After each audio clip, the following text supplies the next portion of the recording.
Good morning student. मैं Abhimanyu sir शिरोमणि mission family के इस चैनल पर आप सभी स्टूडेंट का वेलकम करता हूं। जैसा कि मैंने आप सबसे वादा किया था कि मैं आपके पास आपके सामने एक बेहतरीन बुक लेकर के आऊंगा और उन बेहतरीन बुक में भी एक बेहतरीन सब्जेक्ट लेकर के आऊंगा। तो कौन सा सब्जेक्ट पहले होगा, कौन सा बाद में होगा, ना हमारा बात ना आपका बात। जो बुक में जिस क्रम में सब्जेक्ट दिया हुआ है उसी तरह से हम लोग आगे बढ़ेंगे। जैसे कि पहला सब्जेक्ट होगा इतिहास, उसके बाद भूगोल, भूगोल के बाद विज्ञान, विज्ञान के बाद संविधान, संविधान के बाद अर्थव्यवस्था, इसके बाद कला एवं संस्कृति, फिर खेल, और खेल के बाद कंप्यूटर, कंप्यूटर के बाद विविध, विविध के बाद हिंदी को भी कर लेंगे, क्या दिक्कत है, थोड़ा सा समय लगेगा, कर लेंगे। फिर मैथ करेंगे, मैथ के बाद रीजनिंग भी कर लेंगे, और रीजनिंग के बाद तो फिर इसके लूसेंट ऑब्जेक्टिव बुक के करंट अफेयर्स को भी हम लोग कर लेंगे। तो इसी तरह से हम लोग चलेंगे, ना हमारा बात ना आपका बात। जैसे बुक में सब्जेक्ट दिया हुआ है उसी क्रम में हम लोग चलेंगे। तो चलिए स्टार्ट करते हैं। आप लोग इसी तरह से लगातार बने रहेंगे और इसको हम लोग कोशिश करेंगे कि पूरा का पूरा कंप्लीट किया जाए। तो पहला है हमारा सामान्य परिचय, इसको शुरू करते हैं। इसमें भी हमारा पहला क्वेश्चन है, इतिहास के तहत अध्ययन किया जाता है। अतीत का। इतिहास के तहत अतीत का अध्ययन किया जाता है। इतिहास के अंतर्गत हम जिस विषय का अध्ययन करते हैं उसमें अब तक घटित घटनाओं या उससे संबंध रखने वाली घटनाओं का काल क्रमानुसार वर्णन होता है।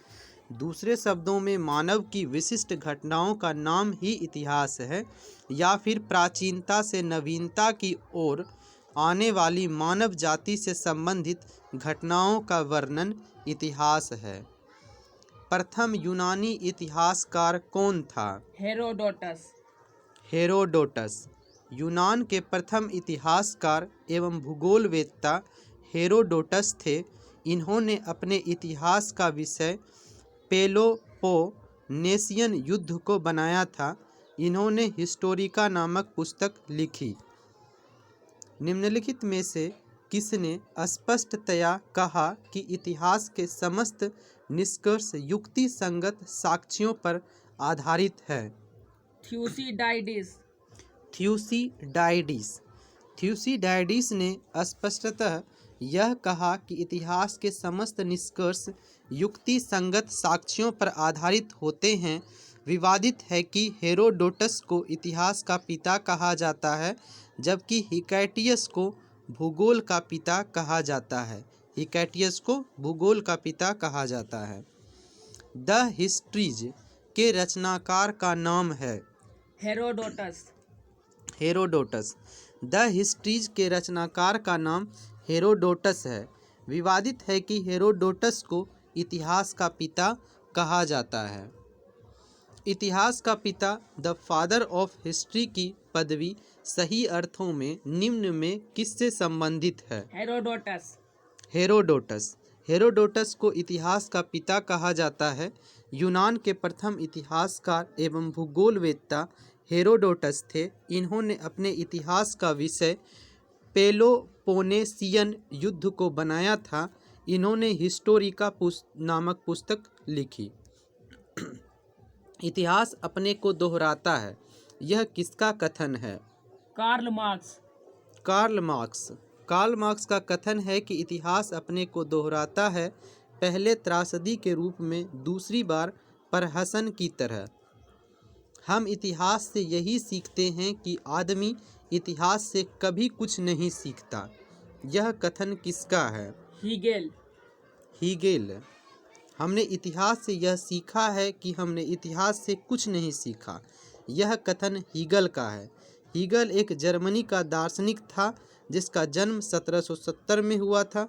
हीगल ने दर्शन और राजनीति के संबंध में अनेक विचारों का प्रतिपादन किया था। किसका कथन है समस्त इतिहास वर्ग संघर्ष का इतिहास है? Karl marks.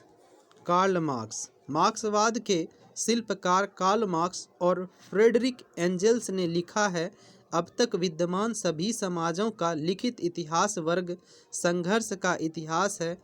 मार्क्स द्वारा प्रतिपादित वर्ग संघर्ष का सिद्धांत ऐतिहासिक भौतिकवाद की ही उपसिद्धि है और साथ ही यह अतिरिक्त मूल्य के सिद्धांत के अनुकूल है। निम्नलिखित में से कौन सा एक इतिहास के विषय में मार्क्स के दृष्टिकोण का संक्षिप्त वर्णन करता है? इतिहास शोषक और शोधित वर्गों के बीच संघर्ष का सिलसिला है। इतिहास शोषक और शोधित वर्गों के बीच संघर्षों का सिलसिला है। मार्क्स एक साम्यवादी आलोचक थे जिन्होंने वर्ग संघर्ष के सिद्धांत को प्रमुखता दी। उन्होंने इतिहास को वर्ग संघर्ष की प्रक्रिया की उपज बताया। निम्नलिखित में से किसके द्वंद्वात्मक भौतिकवाद के सिद्धांत का प्रतिपादन किया? Karl Marx. Karl Marx. द्वंद्वात्मक भौतिकवाद का सिद्धांत मार्क्स के संपूर्ण चिंतन का मूल आधार है। द्वंद्व का विचार मार्क्स ने हीगल से ग्रहण किया तथा भौतिकवाद का विचार फ्यूअरबाख से लिया। क्योंकि इस सिद्धांत का प्रतिपादन दो विचारों द्वंद्व तथा भौतिकवाद के सम्मिश्रण से हुआ है। इसको एक बार फिर से कर लेते हैं दोबारा से, तो जांच हो जाएगा कितना याद रहा कितना याद नहीं रहा। इतिहास के तहत अध्ययन किया जाता है अतीत का। प्रथम यूनानी इतिहासकार कौन थे? हेरोडोटस। निम्नलिखित में से किसने स्पष्टतया कहा कि इतिहास के समस्त निष्कर्ष युक्ति संगत साक्ष्यों पर आधारित है? थ्यूसिडाइडिस। द हिस्ट्रीज के रचनाकार का नाम है? हेरोडोटस। इतिहास के पिता की पदवी सही अर्थों में निम्न में किससे संबंधित है? हेरोडोटस। इतिहास अपने को दोहराता है, यह किसका कथन है? Karl Marx. हम इतिहास से यही सीखते हैं कि आदमी इतिहास से कभी कुछ नहीं सीखता, यह कथन किसका है? हीगेल। किसका कथन है समस्त इतिहास वर्ग संघर्ष का इतिहास है? Karl Marx. निम्नलिखित में से कौन सा एक इतिहास के विषय में मार्क्स के दृष्टिकोण का संक्षिप्त वर्णन करता है? इतिहास शोषक और शोधित वर्गों के बीच संघर्ष का सिलसिला है। निम्नलिखित में से किसने द्वंद्वात्मक भौतिकवाद के सिद्धांत का प्रतिपादन किया? Karl Marx. बढ़ते हैं हम लोग सेकंड लेवल के तरफ। कोशिश करते हैं कि ये चारों लेवल कंप्लीट कर दिया जाए, यानी कि एक चैप्टर आज का कंप्लीट कर दिया जाए। कार्ल मार्क्स ने वर्ग संघर्ष की प्रक्रिया को निम्नलिखित में से किस सिद्धांत की मदद से समझाया है? द्वंद्वात्मक भौतिकवाद। द्वंद्वात्मक भौतिकवाद का सिद्धांत मार्क्स के संपूर्ण चिंतन का मूल आधार है। द्वंद्व का विचार मार्क्स ने हीगल से ग्रहण किया तथा भौतिकवाद का विचार फ्यूअरबाख से लिया। क्योंकि इस सिद्धांत का प्रतिपादन दो विचारों द्वंद्व तथा भौतिकवाद के सम्मिश्रण से हुआ है। इतिहास विगत की राजनीति है, यह कथन किसका है? सीले। इतिहास और राजनीति विज्ञान के बीच के संबंध में स्वर्गीय सर जॉन सीले द्वारा कहा गया है कि इतिहास के बिना राजनीति का कोई मूल नहीं है और राजनीति के बिना इतिहास का कोई फल नहीं है। जॉन सीले एक निबंधकार, राजनीतिक और इतिहासकार थे। उनका जन्म वर्ष 1834 में लंदन में हुआ था। सूची 1 को सूची 2 से मिलाना है। इसका आंसर कौन सा होगा? A3B4C1D2, यानी कि ऑप्शन ए हो जाएगा। A3B4C1D2। ओक साट। सच यह है कि इतिहास में अतीत वर्तमान के साथ बदलता है। ट्रेवेलियन इतिहास का महत्व वैज्ञानिक नहीं है। कॉलिग वुड। संपूर्ण इतिहास विचारों का इतिहास है। ब्यूरी। इतिहास स्वतः मात्र एक विज्ञान है, इससे कम नहीं और इससे अधिक नहीं। Next question. किस इतिहास दर्शन शास्त्री ने कहा था समस्त इतिहास समकालीन इतिहास है। Benedetto Croce. Benedetto Croce. इतालवी दार्शनिक बेनेडिटो क्रोचे ने एक बार कहा था, सभी इतिहास समकालीन इतिहास है और समकालीन पूर्वाग्रहों के दृष्टिकोण से लिखा गया है। उन्होंने कहा कि समकालीन इतिहास आमतौर पर एक निकट अतीत को संदर्भित करता है। वास्तविकता में समकालीन इतिहास वह होता है जो उस समय शुरू होता है जब मैं एक क्रिया करता हूँ। इसे वास्तविक वर्तमान के रूप में परिभाषित किया जाता है। वह बताता है कि इन पृष्ठों को लिखते समय वह समकालीन इतिहास की सीमाओं के भीतर है। इसके विपरीत जिस इतिहास को गैर समकालीन या पिछले इतिहास के रूप में परिभाषित किया गया है, वह वही है जो हम स्वयं के सामने पाते हैं, एक ऐसा इतिहास जो पहले से ही पूरी तरह से बना हुआ है और कुछ अर्थों में जिसे हम अलग नहीं कर सकते। इतिहास अतीत एवं वर्तमान के बीच अंतहीन वार्ता है, यह किसने कहा था? E.H. कार। E.H. कार। इतिहास अतीत एवं वर्तमान के बीच अंतहीन वार्ता है, यह E.H. कार ने कहा था। एडवर्ड हलेट को कार की उपाधि ब्रिटिश साम्राज्य के आदेशानुसार दी गई थी। वे एक यथार्थवादी थे लेकिन बाद में मार्क्सवादी बन गए। वे एक प्रसिद्ध ब्रिटिश इतिहासकार, पत्रकार और अंतर्राष्ट्रीय संबंधों के विचारक और इतिहास के भीतर अनुभववाद के एक प्रतिद्वंदी के रूप में माने जाते हैं। तिथियों के साथ प्रयुक्त होने वाला BC किसका संक्षिप्ताक्षर बिफोर है? क्राइस्ट। Before Christ. AD होता है बीस- आफ्टर डेथ। BC का फुल फॉर्म बिफोर क्राइस्ट होता है। BC का मतलब ईसा मसीह के जन्म के पहले से है। तिथियों के साथ प्रयुक्त होने वाले AD का पूर्ण रूप होता है एनो डोमिनी। एन्नो डोमिनी। AD का फुल फॉर्म एन्नो डोमिनी होता है। AD का मतलब ईसा मसीह के जन्म के बाद की तारीख से है। वर्ष 50 ईस्वी पूर्व। वर्ष 150 ईस्वी पूर्व के बाद आता है। वर्ष 150 ईस्वी पूर्व के बाद आता है। वर्ष 1015 ईस्वी किस शताब्दी में आता है? 11वीं शताब्दी ईस्वी में। सॉरी, ये गलती होगा। 11वीं शताब्दी ईस्वी में आएगा। वर्ष 1015 किस शताब्दी में? तो 11वीं शताब्दी। वर्ष 1001 ईस्वी से आगे का समय 11वीं शताब्दी ईस्वी में आता है। सुमेलित करना है। इसका आंसर क्या होगा?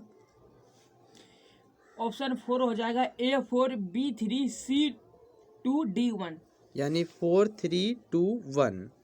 विक्रम संवत्सर 58 ईस्वी पूर्व। शक संवत्सर 78 ईस्वी। गुप्त संवत्सर 320 ईस्वी। कली संवत्सर 3102 ईस्वी पूर्व। व्याख्या भी समझ लेते हैं। विक्रम संवत प्रायः माना जाता है कि विक्रमी संवत का आरंभ 58 ईस्वी पूर्व में हुआ था। शक संवत राष्ट्रीय साके अथवा शक संवत भारत का राष्ट्रीय कैलेंडर है। यह 78 ईस्वी से प्रारंभ हुआ था। गुप्त संवत चंद्रगुप्त प्रथम ने अपने शासनकाल में एक नया संवत चलाया जिसे गुप्त संवत कहा जाता है। यह संवत गुप्त सम्राटों के काल तक ही प्रचलित रहा, बाद में उसका चलन नहीं रहा। चंद्रगुप्त प्रथम ने एक संवत गुप्त संवत 319 से 320 ईस्वी के नाम से चलाया। कली संवत कली युग संवत भारत का प्राचीन संवत है जो 3102 ईस्वी पूर्व से आरंभ होता है। इस संवत की शुरुआत पांडवों के द्वारा अभिमन्यु के पुत्र परीक्षित को सिंहासनारूढ़ करके स्वयं हिमालय की ओर प्रस्थान करने एवं भगवान श्री कृष्ण को के वैकुंठ जाने से मानी जाती है। इसको एक बार फिर से करेंगे। कार्ल मार्क्स ने वर्ग संघर्ष की प्रक्रिया को निम्नलिखित में से किस सिद्धांत की मदद से समझाया है? द्वंद्वात्मक भौतिकवाद। द्वंद्वात्मक भौतिकवाद। इतिहास विगत की राजनीति है, यह कथन किसका है? सीले। सीले। इसको मिलान करेंगे, इसका आंसर था ए नंबर 3 4 1 2। ओक 60 सच यह है कि इतिहास में अतीत वर्तमान के साथ बदलता है। ट्रेवेलियन इतिहास का महत्व वैज्ञानिक नहीं है। कॉलिंग वुड संपूर्ण इतिहास विचारों का इतिहास है। ब्यूरी इतिहास स्वतः मात्र एक विज्ञान है, इससे कम नहीं और इससे अधिक नहीं। किस इतिहास दर्शन शास्त्री ने कहा था समस्त इतिहास समकालीन इतिहास है? Benedetto Croce. बेनेडिटो क्रोचे इतिहास अतीत एवं वर्तमान के बीच अंतहीन वार्ता है, यह किसने कहा था? E.H. कार। E.H. कार तिथियों के साथ प्रयुक्त होने वाला BC किसका संक्षिप्ताक्षर है? Before Christ. बिफोर क्राइस्ट तिथियों के साथ प्रयुक्त होने वाले AD का पूर्ण रूप होता है एन्नो डोमिनी। एन्नो डोमिनी। वर्ष 50 ईस्वी पूर्व वर्ष 150 ईस्वी पूर्व के बाद वर्ष आता 150 है। से पूर्व के बाद आता है। वर्ष 1015 ईस्वी किस शताब्दी में आता है? 11वीं 11वीं शताब्दी ईसा ईस्वी पूर्व में ईसा में। ईस्वी में। इसका हो जाएगा डी नंबर 4321। विक्रम संवत्सर 58 ईस्वी पूर्व, शक संवत्सर 78 ईस्वी, गुप्त संवत्सर 320 ईस्वी, कली संवत्सर 3102 ईस्वी पूर्व। अगला लेवल है हमारा 3। विक्रम संवत प्रारंभ होता है 5800 ईस्वी पूर्व। 58 ईस्वी पूर्व विक्रम संवत प्रारंभ होता है। विक्रमी भारतीय उपमहाद्वीप में प्रचलित हिंदू पंचांग है। भारत में यह अनेकों राज्यों में प्रचलित पारंपरिक पंचांग है। प्रायः माना जाता है कि विक्रमी संवत का आरंभ 58 ईस्वी पूर्व में हुआ था। शक संवत का प्रारंभ किस सम्राट के शासनकाल में 78 ईस्वी में हुआ था? कनिष्क। कनिष्क। शक संवत भारत का राष्ट्रीय संवत है, जिसे कुषाण वंशी राजा कनिष्क ने 78 ईस्वी में शुरू किया। भारत का राष्ट्रीय पंचांग किस संवत पर आधारित है? शक संवत। शक संवत। शक संवत भारत का राष्ट्रीय संवत है, जिसे कुषाण वंशी राजा कनिष्क ने 78 ईस्वी में शुरू किया। गुप्त संवत 319 से 320 ईस्वी को प्रारंभ करने का श्रेय किसे दिया जाता है? चंद्रगुप्त वन। चंद्रगुप्त प्रथम। चंद्रगुप्त प्रथम ने अपने शासनकाल में एक नया संवत चलाया, जिसे गुप्त संवत कहा जाता है। यह संवत गुप्त सम्राटों के काल तक ही प्रचलित रहा, बाद में उसका चलन नहीं रहा। चंद्रगुप्त प्रथम ने एक संवत गुप्त संवत के नाम से चलाया। तो ये गुप्त संवत कब से कब तक है? 319 से 320 ईस्वी। चंद्रगुप्त प्रथम ने गुप्त संवत का प्रारंभ किस उपलक्ष्य में किया? अपने राज्यारोहण के स्मारक के रूप में। अपने राज्यारोहण के स्मारक के रूप में। चंद्रगुप्त प्रथम ने गुप्त वंश को एक साम्राज्य की प्रतिष्ठा प्रदान की। इसे इतिहास में एक नए संवत गुप्त संवत चलाने का श्रेय भी दिया जाता है। निम्नलिखित कथनों पर विचार कीजिए तथा नीचे दिए गए कूट से सही उत्तर चुनिए। 1, 2 और 3। 1, ऑप्शन 2 सी। और 3 ऑप्शन सी सही है। विक्रम संवत 58 ईस्वी पूर्व से आरंभ हुआ। शक संवत सन 78 से आरंभ हुआ। गुप्त संवत सन 319 से आरंभ हुआ। विक्रम संवत 58 ईस्वी पूर्व से तथा शक संवत 78 ईस्वी से प्रारंभ हुआ था। गुप्त काल सन 319 से आरंभ हुआ। इसका तात्पर्य चंद्रगुप्त प्रथम के शासनकाल के आरंभ से है। भारत में मुस्लिम शासन युग का आरंभ मोहम्मद गोरी की तराइन के द्वितीय युद्ध में विजय 1192 ईस्वी से माना जाता है। हर्षवर्धन ने 606 ईस्वी में हर्ष संवर्त की स्थापना किस उपलक्ष्य में की थी? अपने राज्यारोहण के उपलक्ष्य में। अपने राज्यारोहण के उपलक्ष्य में। हर्षवर्धन ने 606 ईस्वी में हर्ष संवत की स्थापना अपने राज्यारोहण के उपलक्ष्य में की थी। हर्षवर्धन 590 से 647 ईस्वी प्राचीन भारत में एक राजा था, जिसने उत्तरी भारत में 606 ईस्वी से 647 ईस्वी तक राज किया। वह वर्धन राजवंश के शासक प्रभाकर वर्धन का पुत्र था, जिसके पिता अलकोन हुनों को पराजित किया था। क्या निम्नलिखित में वह कौन सा संवत है जो कलचूरियों द्वारा प्रयुक्त किए जाने के कारण कलचूरी संवत भी कहलाता है? त्रैकूटक संवत।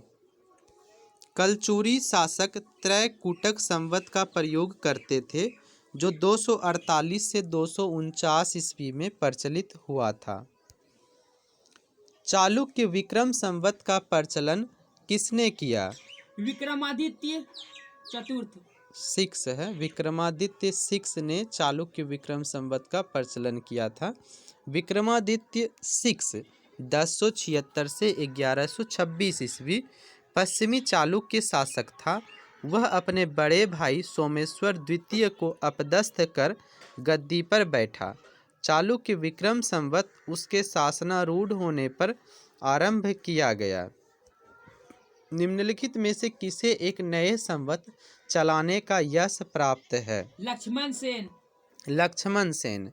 लक्ष्मण सेन 1119 ईस्वी में राजा बने और उसी वर्ष लक्ष्मण संवत की स्थापना की, जिसका इस्तेमाल बंगाल और बिहार में कम से कम 400 वर्षों से किया जाता रहा है। इसको फिर से कर लेते हैं एक बार, ये हमारा लेवल 3 है। विक्रम संवत प्रारंभ हुआ 58 ईस्वी पूर्व। 58 ईस्वी पूर्व। शक संवत का प्रारंभ किस सम्राट के शासन काल में 78 ईस्वी में हुआ था? कनिष्क। कनिष्क। भारत का राष्ट्रीय पंचांग किस संवत पर आधारित है? शक संवत। शक संवत। गुप्त संवत 319 से 320 ईस्वी को प्रारंभ करने का श्रेय किसे दिया जाता है? चंद्रगुप्त प्रथम। चंद्रगुप्त प्रथम। चंद्रगुप्त प्रथम ने गुप्त संवत का प्रारंभ किस उपलक्ष्य में किया? अपने राज्यारोहण के स्मारक के रूप में। अपने राज्यारोहण के स्मारक के रूप में। निम्नलिखित कथन पर विचार कीजिए। 1, 2 और 3। 1, 2 और 3 सही है। विक्रम संवत 58 ईस्वी पूर्व से आरंभ हुआ। शक संवत सन 78 से आरंभ हुआ। गुप्त संवत सन 319 से आरंभ हुआ। हर्षवर्धन ने 606 ईस्वी में हर्ष संवत की स्थापना किस उपलक्ष्य में की थी? अपने राज्यारोहण के उपलक्ष्य में। अपने राज्यारोहण के उपलक्ष्य में किया था। निम्नलिखित में से वह कौन सा संवत है जो कलचूरियों द्वारा प्रयुक्त किए जाने के कारण कलचूरी संवत भी कहलाता है? त्रैकूटक संवत। त्रैकूटक संवत। चालुक्य विक्रम संवत का प्रचलन किसने किया? विक्रमादित्य चतुर्थ। 6 है, विक्रमादित्य 6। निम्नलिखित में से किसे एक नए संवत चलाने का यश प्राप्त है? लक्ष्मण सेन। लक्ष्मण सेन। तो आज के क्लास का आखिरी लेवल है, लेवल 4। निम्नलिखित में से कौन सा वर्ष दिसंबर 2009 में शक संवत का वर्ष होगा? 1931। 1931। शक संवत कनिष्क प्रथम ने चलाया था। यह तिथि 78 ईस्वी मानी जाती है। अतः वर्ष 2009 में शक संवत होता। तो 2009 माइनस 78 करेंगे तो ये 1931 हो जाएगा। विक्रमी संवत 2070 को ईस्वी संवत में रूपांतरित करने पर मान होगा 2013। 2013 ईस्वी होगा, सॉरी। विक्रम संवत या विक्रमी भारतीय उपमहाद्वीप में प्रचलित हिंदू पंचांग है। ईस्वी सन और विक्रम संवत में 57 वर्षों का अंतर है। ईस्वी सन 2013 में विक्रम संवत 2070 चल रहा था। विक्रम एवं शक संवत के आरंभ के बीच कितने वर्षों का अंतर है? 135। 135 वर्ष। विक्रम संवत व शक संवत में आपस में अंतर 57 प्लस 78 इक्वल टू हो जाएगा 135 वर्ष का अंतर है। पुलकेशिन प्रथम का वादामी शिलालेख शक वर्ष 465 का दिनांकित है। यदि इसे विक्रम संवत में दिनांकित करना हो तो वर्ष होगा 600। पुलकेशिन प्रथम का वादामी शिलालेख शक वर्ष 465 का दिनांकित है। यदि इसे विक्रम संवत में दिनांकित करना हो तो वर्ष 600 होगा। कैलेंडर में विक्रम संवत 2063 लिखा हुआ है, तो सके शक संवत क्या होगा? 1928 सके। 1928 सके। विक्रम संवत व शक संवत में आपस में अंतर 57 + 78 बराबर 135 वर्ष का अंतर है। अतः 2063 - 135 करेंगे तो 1928 होगा। पुरातत्व में स्तर विन्यास पद्धति निम्नलिखित में किसको समझने के लिए प्रयुक्त की जाती है? भौतिक अवशेष के क्रमिक निक्षेप। भौतिक अवशेष के क्रमिक निक्षेप किसी भी पुरातात्विक स्थल का उत्खनन स्तर विन्यास के सिद्धांत पर आधारित है।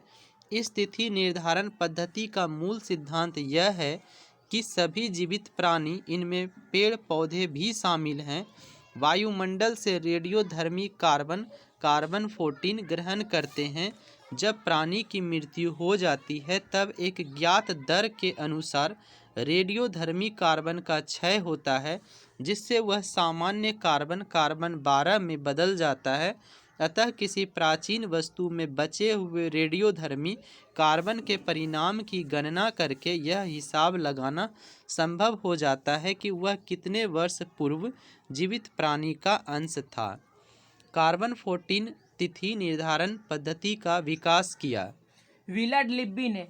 विलर्ड लिब्बी ने रेडियो कार्बन तिथि निर्धारण सन 1949 में रसायन शास्त्री विलर्ड लिब्बी के द्वारा रेडियो कार्बन विधि का आविष्कार किया गया। पुरातत्व में सबसे अधिक उपयोग होता है। वायुमंडल में कार्बन 12 C12 का सामान्य कार्बन तथा कार्बन 14 C14 कार्बन का एक रेडियोधर्मी समस्थानिक के बीच का अनुपात अपरिवर्तनशील रहता है। अंतरिक्षीय विकिरण का वायुमंडल में विद्यमान नाइट्रोजन के साथ प्रतिक्रिया होने से कार्बन 14 का निर्माण होता है। काष्ठ, अस्थि और शंख के पुरातत्वीय नमूनों का काल निर्धारण करने के लिए निम्नलिखित में से कौन सा अपनाया जाता है? कार्बन 14। कार्बन 14 काष्ठ, अस्थि, शंख तथा अन्य पुरातात्विक जीवाश्मों के काल निर्धारण या प्राचीनता का पता लगाने हेतु रेडियो एक्टिव समस्थानिक कार्बन 14 का प्रयोग किया जाता है। पृथ्वी तथा पुरानी चट्टानों की आयु का पता लगाने हेतु यूरेनियम 238 रेडियो एक्टिव समस्थानिक का तथा कोबाल्ट 60 का प्रयोग कैंसर के उपचार में किया जाता है। कार्बन डेटिंग निम्न की आयु निर्धारण हेतु प्रयुक्त होती है। जीवाश्म कार्बन डेटिंग जीवाश्म की आयु निर्धारण हेतु प्रयुक्त होती है। प्रागैतिहास का अंत एवं इतिहास का आरंभ तब माना जाता है जब मानव ने लिखना सीखा। प्रागैतिहास का अंत एवं इतिहास का आरंभ तब माना जाता है जब मानव ने लिखना सीखा। तो इसको फिर से कर लेते हैं, रिवाइज हो जाएगा। निम्नलिखित में कौन सा वर्ष दिसंबर 2009 में शक संवत का वर्ष होगा? 1931। विक्रमी संवत 2070 को ईसवी संवत में रूपांतरित करने पर मान होगा 2013 ईस्वी। ये वाला फिर से गलती हो गया।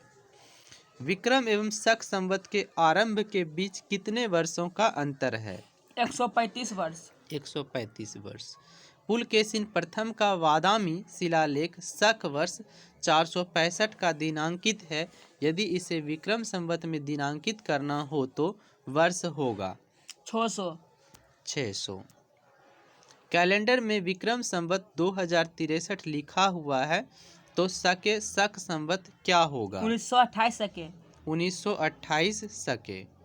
पुरातत्व में स्तर विन्यास पद्धति निम्नलिखित में किसको समझने के लिए प्रयुक्त की जाती है? भौतिक अवशेष के क्रमिक निक्षेप। भौतिक अवशेष के क्रमिक निक्षेप। कार्बन 14 तिथि निर्धारण पद्धति का विकास किया विलर्ड लिब्बी ने। काष्ठ, अस्थि और शंख के पुरातत्वीय नमूनों का काल निर्धारण करने के लिए निम्नलिखित में से कौन सा अपनाया जाता है? कार्बन 14। कार्बन डेटिंग निम्न की आयु निर्धारण हेतु प्रयुक्त होता है। जीवाश्म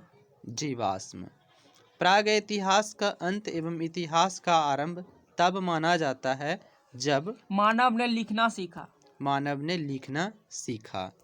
तो ये हमारा आज का पहला चैप्टर कंप्लीट होता है, जिसमें हम लोग 40 क्वेश्चन को किए। तो हम उम्मीद करते हैं कि ये वीडियो आपको पसंद आएगा। तो अगर पसंद आता है तो आप इसे लाइक कर सकते हैं, सब्सक्राइब कर सकते हैं और ग्रुप में या अपने चाहने वालों को आप शेयर कर सकते हैं। तो वीडियो को पूरा देखने के लिए आपका बहुत बहुत धन्यवाद। और जो मैंने कहा है कि मैं इसे पूरा करूँगा तो करूँगा, और इसका क्रम जो है इसी तरह से रहेगा, प्राचीन, फिर मध्यकालीन, आधुनिक, फिर विश्व। और ये सारा जो सब्जेक्ट है मैं बताता चलूँ लास्ट में एक बार फिर से। इतिहास के बाद भूगोल को करेंगे, भूगोल के बाद विज्ञान, विज्ञान के बाद फिर संविधान, संविधान के बाद अर्थव्यवस्था, उसके बाद कला व संस्कृति, खेल, कंप्यूटर, विविध, Hindi, math, reasoning. Current affairs को तो मैं कोशिश करता हूँ कि अभी ही साथ का साथ करता चलूँ तो ज़्यादा बेनिफिशियल रहेगा। तो चलिए, पूरा वीडियो देखने के लिए आपका बहुत बहुत धन्यवाद।